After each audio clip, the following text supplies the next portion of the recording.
there Marvel fans, this is Marvel Girl. Now it's been a long time since I posted my last video. So before we start, Happy New Year true believers. Hope this year is more marvelous than 2017. Greetings aside, let's start as we break down Marvel's greatest runs. Continuing with Age of Ultron issue 003. So as we pick up with Age of Ultron issue number 3, we start off with She-Hulk and Luke Cage, and we can clearly see that whatever is going on may be the part of the plan that was created by Captain America in the previous issue.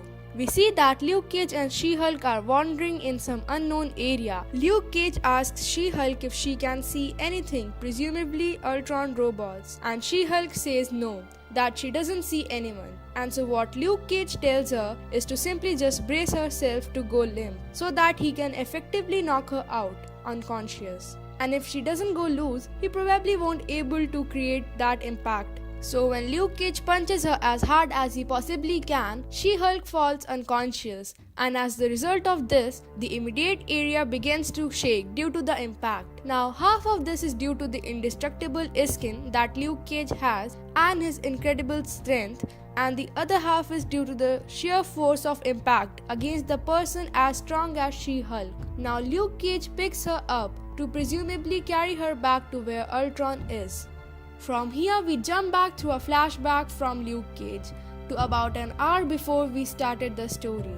We are in the underground area where everyone is, and here we see Spider-Man saying everybody more or less just kinds of needs to get it together and they need to go and try to fight Ultron. To this, Emma Frost replies that it's just not that easy as there are so few of the heroes left that they would probably be wiped out almost immediately, and individuals like Scott Summers, Thor, Bruce Banner and Ben Grimm are gone. So basically the most physically powerful individuals have gone and they have really no way for anybody to physically go hand in hand with any of the Ultron army. And so all they really have left on their side is their intellect and their ability to be clever. Spider-Man asks Luke Cage about Jessica Jones and their newborn baby, and Luke Cage doesn't reply.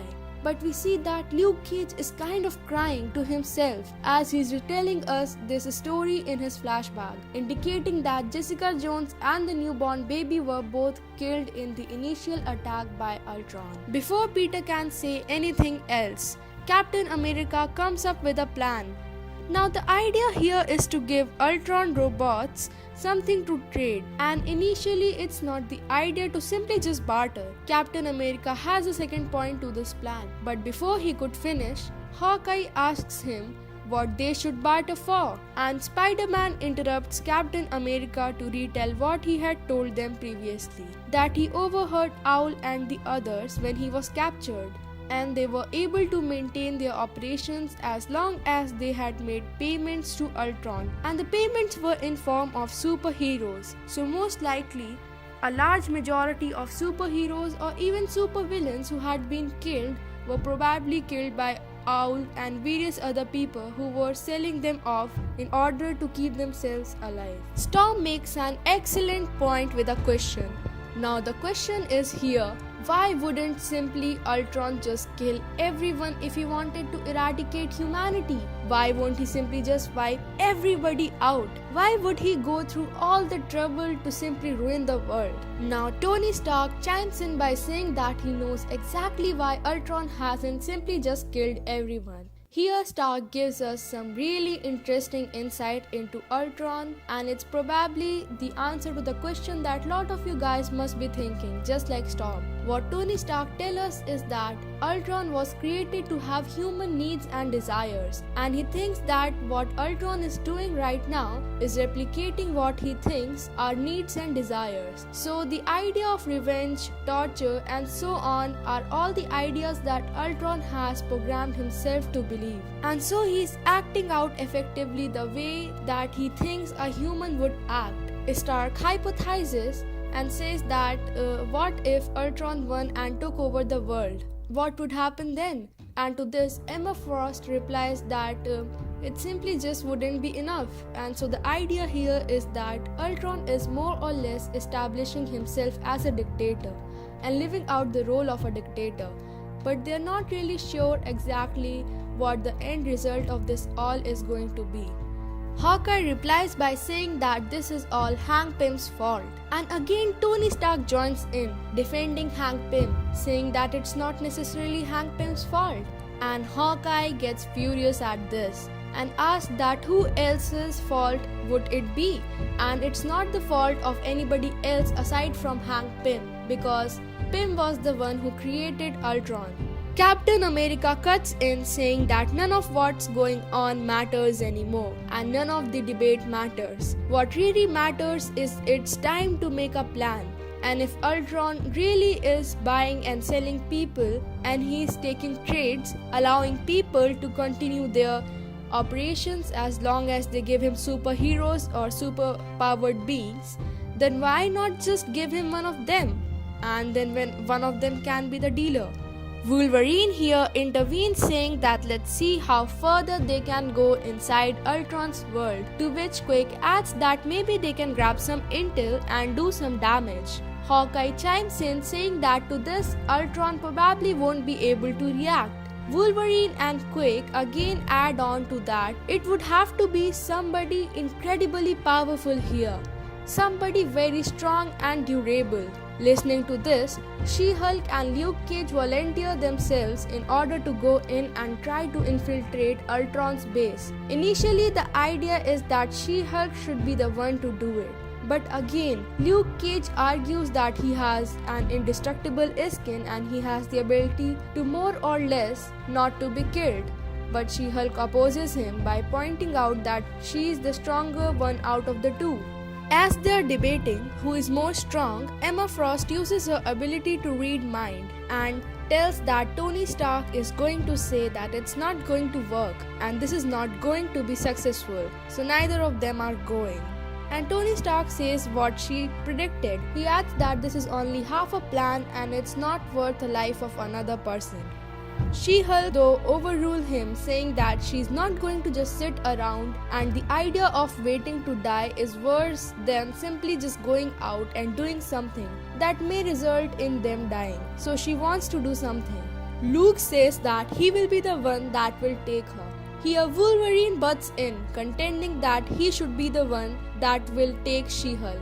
Captain America explains that this would be a ridiculous thing to do because Wolverine has adamantium-laced skin and bones, and at this point, Wolverine is probably the most important aspect to Ultron, as Ultron needs adamantium for his own body. So he may tear Wolverine up as soon as he sees him or whatnot. So somebody else that can hand She-Hulk over and then walk away should go, to which Stark agrees, and Wolverine jokes that it may be end of the world as Stark and Captain agreed on something. So they decide that Luke Cage is going to be the one to hand She-Hulk over to Ultron. From here we see them trying to decide where to go next because they are going to be leaving but they can't come back here. So Captain America says that they should go to the mutate village in Savage Land and that he believes that it's not necessarily been conquered by Ultron and the possibility remains, but that's a possibility that they are going to have to take a gamble on. So we see that She-Hulk and Luke Cage set out to complete this plan. At this point we pick up with Luke Cage as he's carrying She-Hulk back to Ultron's base. As Luke Cage approaches the base, several Ultron robots arrive and Luke Cage says that he has a Hulk and that he wants to trade. From here we transition to Chicago, where we see some individuals are detecting the fact that the air is most likely irradiated. Now this is probably due to maybe some kind of nuclear devastation. We don't really know, but we learned that these individuals who were here were none other than Black Panther, Red Hulk and Taskmaster. And again, the Taskmaster's involvement here is more or less tells us that there really are no enemies here. They are simply just people trying to survive. We see that Taskmaster points out that there are Ultron robots down 1.2 miles away, alongside some individual human. Now Red Hulk immediately takes off and goes after this Ultron robot, which appears to have been the plan. Now why he's doing this is unknown. But we learned that during the fight between Red Hulk and the Ultron robot, he tears the robot's head off and with the robot heads comes what appears to be a kind of makeshift spinal cord. And the intention, as it's explained to us, seems to be that Black Panther and Taskmaster are going to use this head of Ultron to perhaps try to find some way to defeat the other Ultron robots or even Ultron itself. So for the most part, we see that while Red Hulk is overwhelmed by the arrival of Ultron robots, that Taskmaster and Black Panther immediately run to grab Ultron head Red Hulk left for them. We again transition back to New York with Luke Cage and She-Hulk, and Luke Cage is heading back into the major fortress of Ultron within Times Square. And once he actually gets inside of the building, we learn a very disturbing fact. What we learned here is that it's not in fact Ultron that's running the show, it is in fact Vision. Now, the reason is unknown for why Vision is here or why Vision is the one that's actually taking the place of Ultron. Now, this will actually be explained to us in next Age of Ultron issue number 004. So that's all in this issue. I bet the next issue will leave you wonderstruck. We will talk about it in my next video. If you want more videos like this, there are a couple of superhero origin videos and comic reviews down in the description. If you like this video, let me know by actually liking it. And don't forget to subscribe. Till then, Marvel Girl out.